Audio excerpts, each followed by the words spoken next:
The Miami Dolphins list of expiring contracts in 2025 is mercifully not as imposing as it was in 2024. But which contracts should the Dolphins start to get to work on as they shift their focus towards this offseason?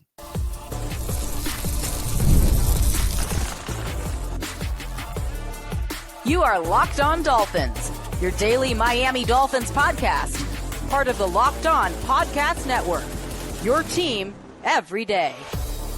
All right, Miami, welcome to another episode of Locked On Dolphins. It is your team every day here on the Locked On Network. I'm your host, Cal Krabs, a lifelong Miami Dolphins fan, host of Locked On Dolphins, co-host of Locked On NFL Scouting, author of Touchdown Miami, and the NFL Draft Lead for the 33rd team. I want to give a thank you and special shout out to our everydayers because it is your team every day here on the Locked On Network. We don't just say it, we live it. Today's episode of Locked On Dolphins is brought to you by FanDuel. You can start the postseason with a big return on FanDuel. New customers can place a $5 bet and get started with $200 in bonus bets if you win or lose that $5 bet. Visit FanDuel.com to get started. Today on the show, starting a new week, we're going to get into some performance reviews this week, which I know you're all just chomping at the bit for.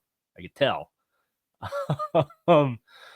But we're going to start by looking at who are the contracts that I think the Dolphins should prioritize first and foremost in getting a jump on potentially bringing some players back, right? And as much as everybody and almost everybody wanted to see sweeping changes throughout this organization, the Dolphins chose not to give you sweeping changes. And instead of sitting here and throwing a pity party about it, we're going to talk about what this team can do, should do moving forward to put the best possible product that they can out on the field, and hopefully one that 12 months from now is still playing football games, because that's the goal, right?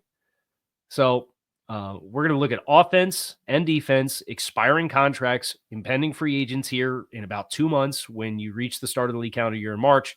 Who do you want to have locked in off of that list? And then also a couple updates for assistants in Miami that are getting interest from other places across the league. The Dolphins announced some coaching changes. They dismissed Danny Crossman, the special teams coordinator. That's a win we can all feel good about after the performance of the special teams unit the last 3 years under Mike McDaniel.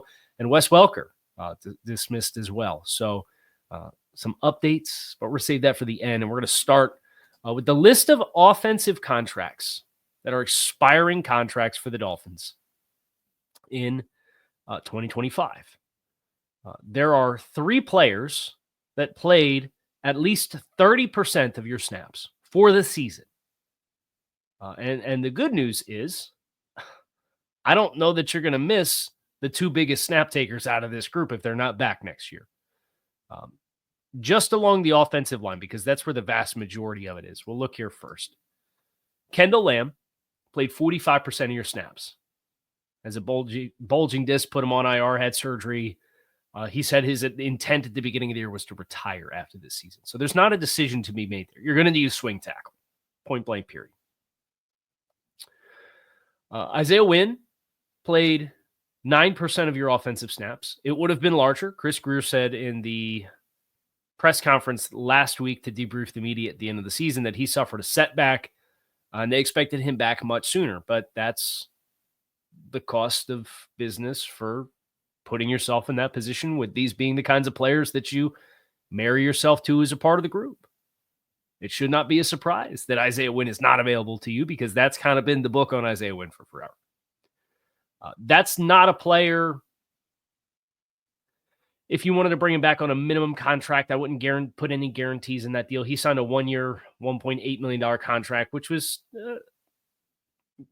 about $600,000 over the vet minimum for a player of his status, and they guaranteed him $1 million and brought him back. I would pass. This whole, ironically, the 2 players that are big expiring contracts both played over 90% of your snaps, and the cruel irony there is they were both backups who played majority snaps because the starters got hurt, and both of those starters in 2023 didn't really have an extensive injury history. Right? It was Rob Hunt and it was Connor Williams. And Connor Williams tore his ACL in college.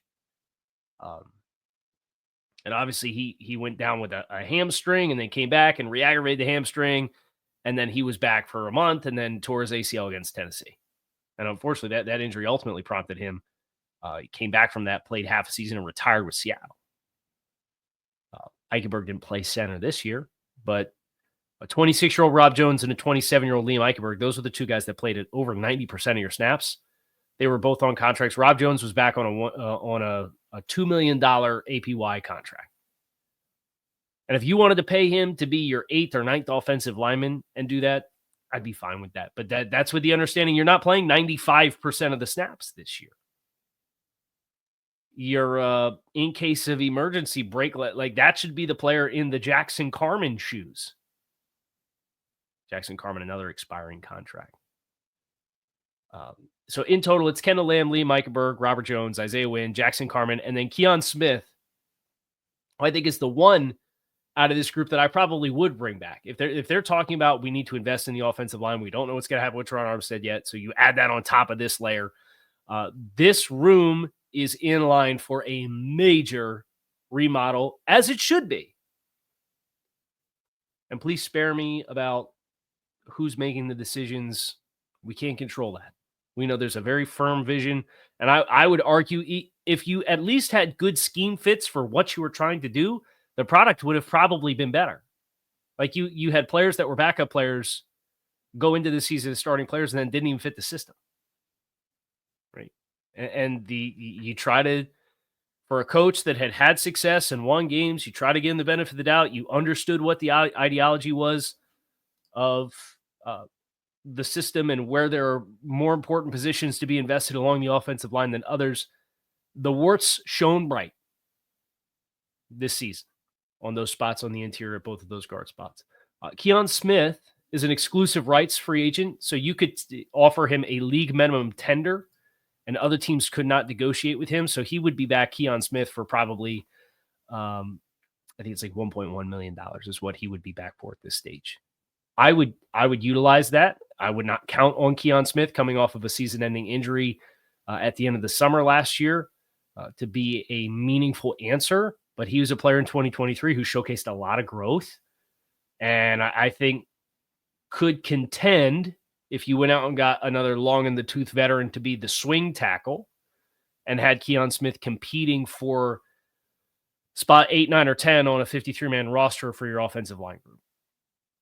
But Kendall Lamb, there's no decision to be made. I would not actively be negotiating with Liam Eichenberg, Robert Jones, Isaiah Wynn, or Jackson Carman. As far as the skill group, it's a lot of ancillary players. Jack Stoll is the only expiring contract at tight end. Now, I would make more changes than just not bringing back Jack Stoll, right? I would cut Durham Smythe, but that's a conversation for another day. If you're just looking at who the expiring contracts are, your wide receiver room is Braxton Berrios. No, thank you. River Craycraft. I'd probably pass at this stage with the durability issues that have existed with him as a player, even though he appeared to have great chemistry with your starting quarterback, but you never got to see that once the season started and got rolling. And he's another smaller player at the position trying to block, and it's the best thing that he does is block. D. Eskridge, you bring him back on a minimum and let him compete for a roster spot. Sure, why not? Anthony Schwartz could take it or leave it to be an offseason roster player only. I don't think it would be a serious contender to make the 53. And then Grant Dubose, who's an exclusive rights free agent, 24 years old, the player who the Dolphins claimed off of waivers when teams cut to 53 at the beginning of the season, had a couple of IR stints with a shoulder and then the concussion at the end of the season. I would tender him as an exclusive rights free agent and bring him back for a league minimum salary and let him compete for the wide receiver 5 or 6 spot with special teams reps as a part of that. But the fact that these are the caliber of players that we're talking about, I think does kind of bode well for your ability to build off of what you have. Jeff Wilson, the only expiring contract at running back. And look, if they're going to keep him around and then not play him, he's going to play 6% of snaps this year, despite the fact that he looks really promising when he runs between the tackles every opportunity he gets, then just let him walk. Go let him sign somewhere else and find somewhere else to play if you're not going to use him in favor of Devon Achane, who got all the looks this year. And then Tyler Huntley is the only expiring contract at quarterback. If you told me he was back, he was here on a minimum salary of $1.1 million. If you brought him back, I would like to go into camp with like 4 legitimate contenders for 53-man roster spots. So if Tyler Huntley was option 3 or option 4 out of that list, and you want to let him fight it out, do the Godzilla King of Monsters quote, right? Like, let them fight. Like, go ahead, duke it out. But I think that's the kind of competition that's probably necessary in the backup spots in that room. And him being here obviously did not play well against the Jets, played good against the Browns. If you wanted to bring him back, I'd be fine with it. But there's only really 3 meaningful snap takers for you on the entire offensive side of the ball as expiring contracts. It's your 2 starting guards and your swing tackle. We can build upon what we know, and that I think that's part of the appeal of this path that they've chosen. Is I like having very clear and obvious decisions, and as you're trying to make the best decisions for what's best for the team and making needs for the many, or decisions for the many, these players that are on the out, the ones that were meaningful players for your team, these are obvious decisions. And there's an opportunity to look at where they failed for you. And it should not be hard to find solutions based off of, this is what these players did not do well. This is why these players did not have success. If everything else around it, we know to some degree what to expect. This is what we should go after to plug into these spots. And the more you change, the harder that becomes. So that's why, as I try to problem solve this offseason for Miami, that's where I do find not some comfort, but some solace. We're going to get into the defensive side of the ball next here on Locked On Dolphins. Make sure that you guys stick with us.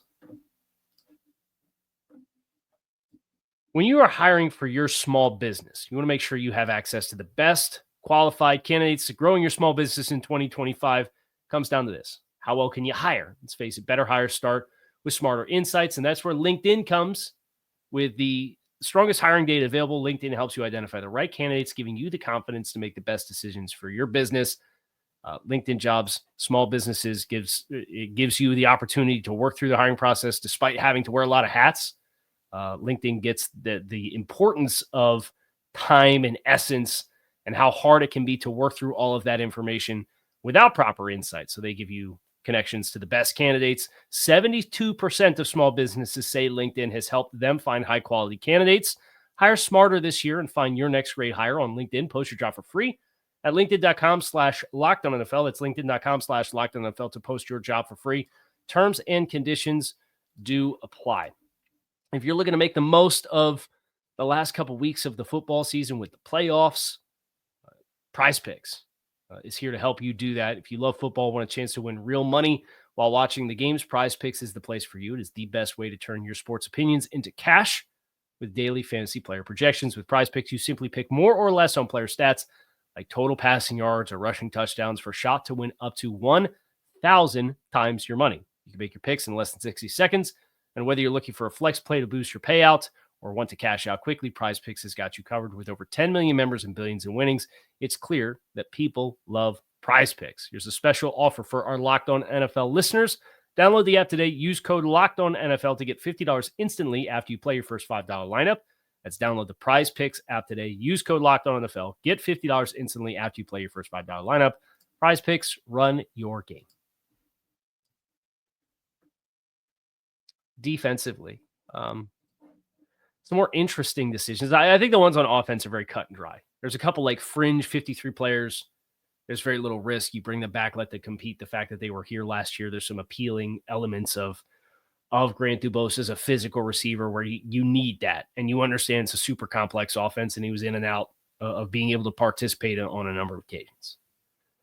The offensive line, I don't think there's a lot of decisions to be had. There's a very low-risk decision with Keon Smith. Along the defensive front, this immediately becomes a more complicated proposition because from a snap taker's perspective, Emmanuel Ogbah, who played 69% of your defensive snaps this year, is an expiring contract. Calais Campbell played 58% of your defensive snaps last year as a 39-year-old veteran. If you want him back, you're probably not going to get away with paying him $2 million again this year. Benito Jones played 45% of your defensive snaps. Deshaun Hand played 53% of your defensive snaps. These are all expiring contracts. Tyus Bowser played 26%, but got hurt, ended the season on IR. Matt Dickerson was a player that they brought in late in the process off the practice squad. He played like 2% of your snaps. And then Quentin Bell and Cameron Good are a couple of restricted free agents. I think for minimum tender for Cameron Good, that's a no-brainer. That's less than $1 million for the offseason roster. And you let him compete for special teams in a spot. He, of course, was a special teams contributor. Got injured on the punt return in week 18 in week 2023. That ultimately was the division deciding loss. Quentin Bell, showcase some life. I think this is a player that I would be invested in bringing back. There's a challenge with him, though, where he's a developmental type of player who's 29 years old because he'd been through the league and transitioned late in his college career to playing defense. So he's kind of behind the eight ball from a developmental standpoint. But these reps that he gave you throughout the year, there's some nice early down stuff, and that's a restricted free agent. So that would be a relatively cheap deal. Now, because it's a restricted free agent, if you choose to bring him back, there's no decision and no negotiation to be made. You just place a tender on him, and he's back on your roster for a defined amount of money. So it's not like you're working on a contract extension. But if you told me between Calais Campbell, to a lesser degree Benito Jones, and Deshaun Hand, if you told me any of those three guys were back, I would not be upset by any of the three returning, and potentially all of the three returning, depending on what else you plan to do with that room. Do I think you can get away with Zach Sealer, Calais Campbell, Benito Jones, Deshaun Hand as your top four next year and feel really good about being in a better place defensively? No, I'd like to have another heavy anchor type player, whether that's like a true authentic nose tackle and Benito Jones, who's built like a nose tackle, but is more of like a light-footed, not like a dominant stack and shed deconstruct player in the middle. Or you might need another penetration type player if Calais Campbell does not come back. I think the worst thing you can do, again, this would not be a surprise if you listened to the shows last week, is be complacent about a trio of guys that play between 45 and 60% of your snaps, the youngest of which is going to be Benito Jones at 29 years old. And most of these guys signed contracts with you. All three of those guys signed contracts for $2 million or less last season. Calais Campbell, outstanding value. I can't imagine he's going to play in the same system this year, come back for another year, and play for $2 million again at age 39 or 40. He proved he could still play at a high level, and now there's a proof of concept. And I would expect, to stave off retirement if that's on the table, or if he wants to go somewhere else, you're going to have to play ball in the market now. Would I bring Calais Campbell back? Absolutely. Is there a price where it probably gets irresponsible to continue pursuing Calais, knowing that he's going to be a rotational guy that's not going to play more than 60% of your snaps just because he's a late-stage player? Yeah. What that dollar amount is, I'm not prepared to say. Emmanuel Ogbah is a tough one for me because I do acknowledge he provided you with a lot of eaten snaps. And I understand he was playing hurt. And I also understand the last two games he played was probably the best two games he played in the final 2 months of the season. But there was just such a lack of effective pass rush presence off the edge for a guy who's playing 70% of your snaps. For him to finish the season with the sack numbers that he did, I think is a testament to the scheme. But if you look at the pressures that he finished with this season, I mean, he had 33 pressures on over 400 pass rush opportunities. It's just not an efficient role that he filled. And I give him credit for finishing the season strong that he did the way against Cleveland and New York. But you also ask yourself, who are the tackles that were playing in those two games? I think that probably explains quite a bit. I would want to move on from Emmanuel Ogbah personally. I would not be trying to negotiate a new contract to bring him back for an age 33 season. Obviously, it was sunk money for the team in 2023 off the tail end of the contract extension that they gave him when he was playing in the Boyer Flores system, and the scheme changed, and the scheme changed again, and it was a better fit, but it wouldn't be for me, especially depending on what happens with Bradley Chubb and your decision there. And then you, of course, have Jalen Phillips coming back from injury and under contract. He's in his 5th-year option in 2025. And Chop Robinson. Now, you're going to need more in that room regardless. But it wouldn't be for me to do backflips over. The cornerback room, Kader Kohou and Saron Neal, the 2 expiring contracts. Saron Neal, special teams type player, honestly could take it or leave it with what his contributions were this season, although some of that is probably just the special teams coordination as a whole. Kader Kohou, restricted free agent. I would place a tender on him, and there's a big conversation to be had about Kader Kohou and what, like, as an undrafted free agent, if you put an original round tender on him, he's not exclusive rights, so you can't just automatically place a number in front of him and he has to play for it. But there's first round, second round, and original round tender. Kader was an unrestricted free agent or an undrafted free agent coming out. So there is no original round tender. It would just be a dollar amount. And then if somebody else has the opportunity to sign it or negotiate with him, there's no compensation you would get for kickback if they signed him while you gave him the tender. If you gave him a second round tender for like $5 million or whatever the exact figure is, and a team signs him to an offer sheet, and you decline to match it, you would get a second round pick back for them signing him as a restricted free agent. So there's some strategy with Kader that we'll get into a little bit later in the offseason, but he played well enough down the stretch. Like I thought he played really inspired football down the stretch. And I thought it was pretty underwhelming the first half of the season. And then after like the Green Bay game, I thought there was a switch that flipped with him, and I thought he played much better. He's a player I would want back. And I say that wholeheartedly acknowledging the secondary is going to have to get totally reworked. We have a few other positions on defense. We got linebackers, we got safeties. We're going to tackle them in addition to the interview updates across the league for the Dolphins assistants. That's coming your way next year on Locked On Dolphins. Make sure you guys stick with us. The playoffs, big upsets, game-winning drives. You got a little bit of everything this weekend in the wild card round. Playoffs are also better with FanDuel. Right now, new customers can bet $5 and get $200 in bonus bets guaranteed. That's $200 in bonus bets, win or lose. The FanDuel app gives you everything you need to place live bets, same-game parlays, and so much more. Visit the website, share the betting lines with your friends.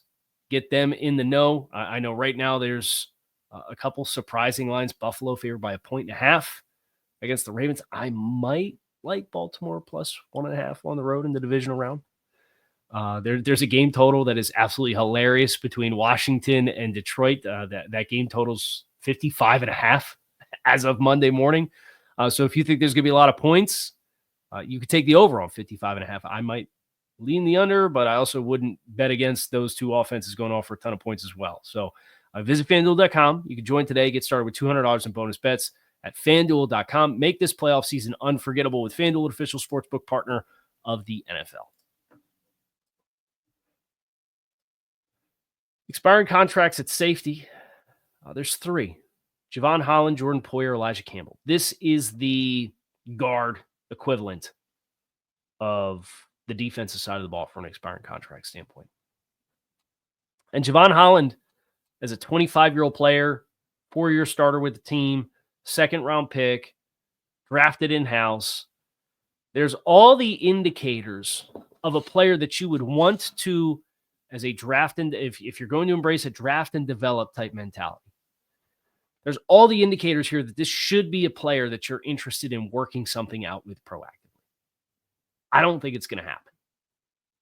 And some of this is Jevon and what his play has been like really the last 2 years versus what it was in his rookie season and second season. I don't think it's been the same level of play. I think some of this is Jevon Holland. He's been very transparent about being eager to get a second contract in the NFL. And if he's eager to get a second contract, you would assume there's an eagerness to maximize your value and get the best contract that you can. And as a 25-year-old player that has all the tools and has the ability to be an impactful player and has shown the ability to make impact plays, I would imagine somebody's going to sign up to give Jevon Holland a pretty penny. I don't know that I would. At least not this team. Because what you've seen from Jevon in this team the last 2 years, there's been a lot of frustrating. And yeah, we had the Hail Mary pick six against the Jets. We had the punch out against Jacksonville this year. But you look across the league and there's lots of instances of safeties consistently making impact plays.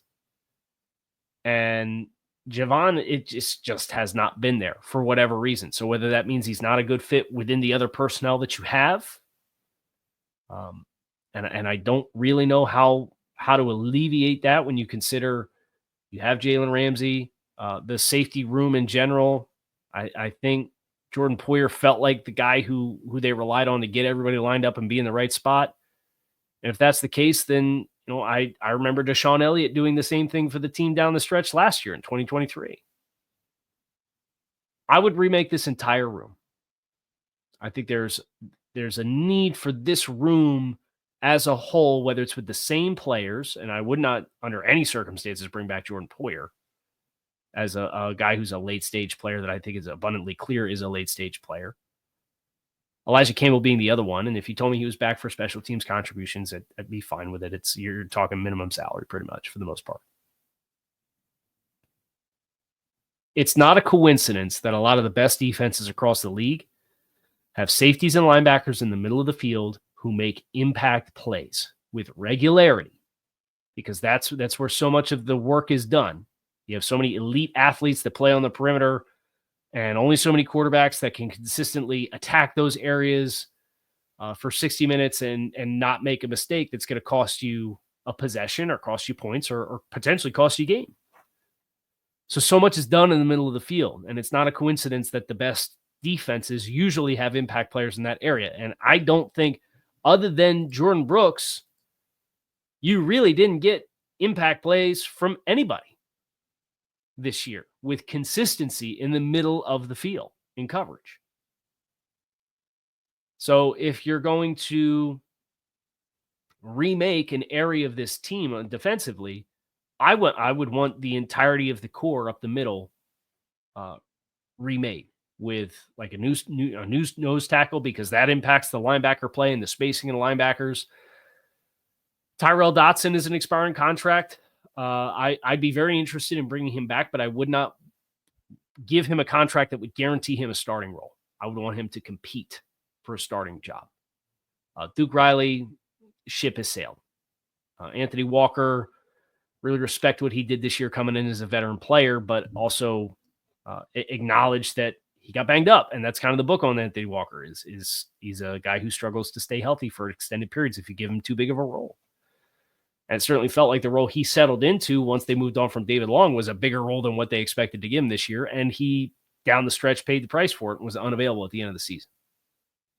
Like those kinds of players, like I get you got to fill in the blanks and there's value having veterans, but having so many players that are that kind of player, a Kendall Lamb, I love Kendall Lamb, and Anthony Walker, and I got a great deal of respect for how Anthony Walker played this year.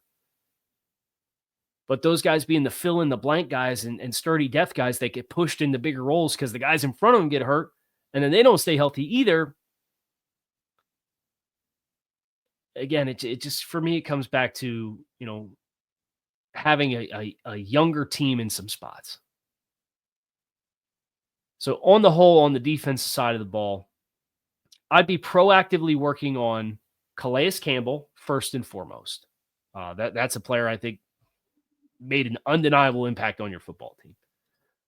I would be working on Kader Kohou to see if you could get an extension there and don't need to use the restricted free agent tender and have to use some strategy there, although it might not be a bad idea to do so. Tyrel Dodson.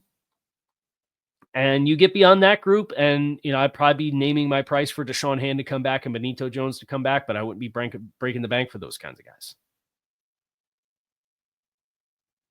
Assistants across the league. a couple updates for you guys. Darrell Bevell interviewed with the Cleveland Browns for their offensive coordinator post that was vacated by Ken Dorsey. The Browns, obviously, Deshaun Watson retore his Achilles, so they are very much going to be in the quarterback market.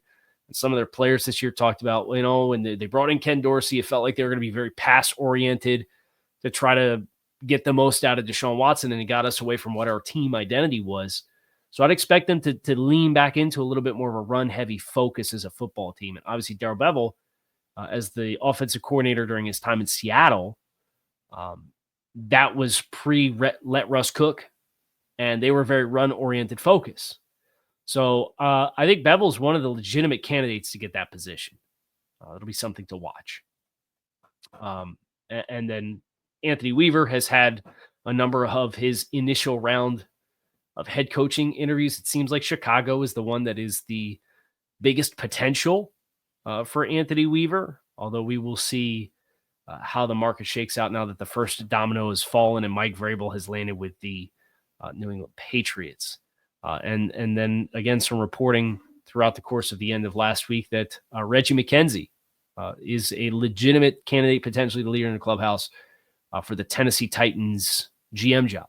So there's a number of things for potential impacts of the Dolphins to watch throughout the course of this week and keep an eye out for. And if we obviously get any of that, we will react to that here on the show as this week unfolds.